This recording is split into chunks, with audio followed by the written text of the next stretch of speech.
Russia और Ukraine में war चल रही है और व्लादिमीर पुतिन ने यूक्रेन के काफी मिलिट्री बेसिस और एयर बेसिस को तबाह कर दिया है और इसका इम्पैक्ट पूरी दुनिया पर हो। तो चलिए जानते हैं इन सब चीजों से हमारे ऊपर क्या फर्क पड़ता है। आफ्टर ऑल इंडिया यूक्रेन से 4000 किलोमीटर दूर है। भारत पर यानी आप पर और मुझ पर इस वॉर का क्या इम्पैक्ट पड़ेगा, और अगर आपको ये थोड़ी बहुत भी इंफॉर्मेटिव लगे तो अपने दोस्तों के साथ शेयर करें ताकि उनकी भी कुछ हेल्प हो। इस पूरे सिचुएशन में इंडिया कहां पर खड़ा है और इंडिया ने क्या एक्शन लिए हैं और इंडिया को इससे क्या प्रॉफिट हो सकता है।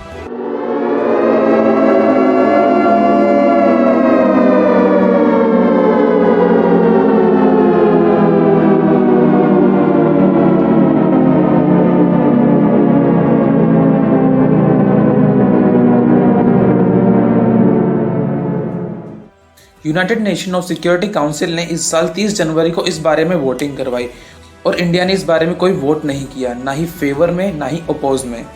भारत के लिए देखा जाए तो एक साइड है रशिया और एक साइड है वेस्टर्न वर्ल्ड, यानी कि यूरोप और America. As we all know, Russia Bharat का एक लॉन्ग टर्म अलाय है और 86% वेपन्स इंडिया के रशिया से आते हैं। दूसरी तरफ देखा जाए तो यूएसए, जिसके साथ इंडिया ने पिछले कुछ ही सालों में रिलेशंस अच्छे बना लिए हैं। कहते हैं कि there is no winner in the war. Common man के लिए इससे कोई गुड न्यूज नहीं है। अब ऐसी वॉर की सिचुएशन बनते ही स्टॉक मार्केट पे बहुत बड़ा इंपैक्ट पड़ा। जो सेंसेक्स है वो 2700 पॉइंट्स नीचे गिर गया और लोग पैनिक सेल करने लगे और देखते ही देखते मार्केट से 7.59 लाख करोड़ की वेल्थ चली गई। आने वाले कुछ दिन मार्केट के लिए बहुत ही ज्यादा वॉलेटाइल होने वाले हैं।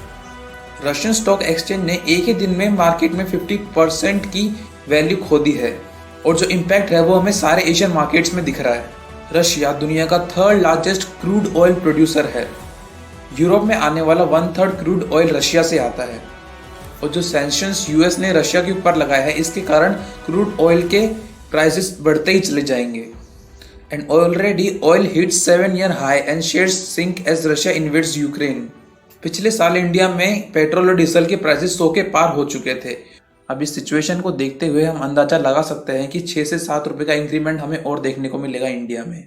और जो क्रूड ऑयल के प्राइसेस इंक्रीज होंगे वो हमारे इंपोर्ट बिल्स को भी अफेक्ट करेंगे और हमारे इंपोर्ट बिल्स पे काफ़ी इससे ज़्यादा इम्पैक्ट पड़ेगा। और जो इम्पैक्ट इंपोर्ट बिल्स पे पड़ेगा वो अल्टीमेटली हमारी पॉकेट्स पे पड़ेगा। इंडिया रशिया से $2 बिलियन का क्रूड ऑयल, $830 मिलियन के प्रीशियस स्टोन्स और $600 मिलियन के फर्टिलाइजर्स इंपोर्ट करता है ईयरली। और ये जो सारे सैंक्शंस लगाए गए हैं इसके कारण ये ट्रेड भी रुक सकता है। अब इस सिचुएशन में इंडिया के लिए एक स्लिम पॉजिटिव भी है। वॉर की वजह से जो भी वैक्यूम क्रिएट होगा वर्ल्ड में ग्रेन का फ्रॉम यूके एंड रशिया, उसको इंडिया फिल कर सकता है और अपना प्रॉफिट बना सकता है। और जैसा कि हमें देखने को मिल रहा है कि वीट के प्राइसेस इस साल 9-year हाई पर है और इस साल हमें प्रोडक्शन भी ऑलमोस्ट रिकॉर्ड ब्रेकिंग दिख रहा है। और as we all know, Russia is not economically sound enough to afford a war. और अगर इस सिचुएशन में अगर रशिया वॉर जीत भी जाता है तो वो एक लूजर की तरह ही काउंट होगा और इस बात को हम स्टॉक मार्केट से समझ सकते हैं। रशिया ये वॉर जैसा बड़ा स्टेप ले ही नहीं पाता अगर उसके पास एक चाइना जैसा पावरफुल अलाय नहीं होता जो इसको फाइनेंशियली सपोर्ट कर रहा है। चाइना 21st सेंचुरी का सुपर पावर इकोनॉमिक में बनना चाहता है और चाइना के लिए रशिया एक टूल है ताकि वो यूएसए और यूरोप को उससे बिजी रख सके। इस सिचुएशन को दुनिया किस नज़रिए से देखती है वो डिपेंड करता है कि चाइना ताइवान को कैसे देखता है। तो जैसा कि हम सब जानते हैं आज के टाइम पर हर कंट्री के पास न्यूक्लियर वेपन्स है और न्यूक्लियर वर्ल्ड में अगर World War 3 होता है तो ये हमारे पूरे वर्ल्ड को ख़त्म कर सकता है। लेकिन भले ये World War 3 ना हो लेकिन Cold War 2 ज़रूर हो सकती है। सो एक तरीके से देखा जाए तो ये दुनिया एक नए मोड़ पर खड़ी हुई है। सो लेट्स होप इस मसले का हल जल्दी से जल्दी निकले। At the same time Ukraine में भारत के 18,000 बच्चे मेडिकल और इंजीनियरिंग सीख रहे हैं और इस वॉर की सिचुएशन की वजह से वहाँ पे फंस गए हैं। I hope Indian government in बच्चों को अपने घर वापस लाने के लिए कुछ सख्त कदम उठाएगी, जैसे कि शांति से बातचीत करके उनको वापस ला पाएगी इंडिया में। सो आई होप आपको इस वीडियो से कुछ नई बातें पता चली। अगर आपको ये वीडियो थोड़ी बहुत भी इंफॉर्मेटिव लगे तो अपने दोस्तों के साथ इसे शेयर कीजिए। इस चैनल को सब्सक्राइब कीजिए क्योंकि मैं ऐसी एजुकेशन वीडियोस आपके लिए लाता रहूँगा। तो मिलते हैं अगली वीडियो में, तब तक के लिए नमस्कार।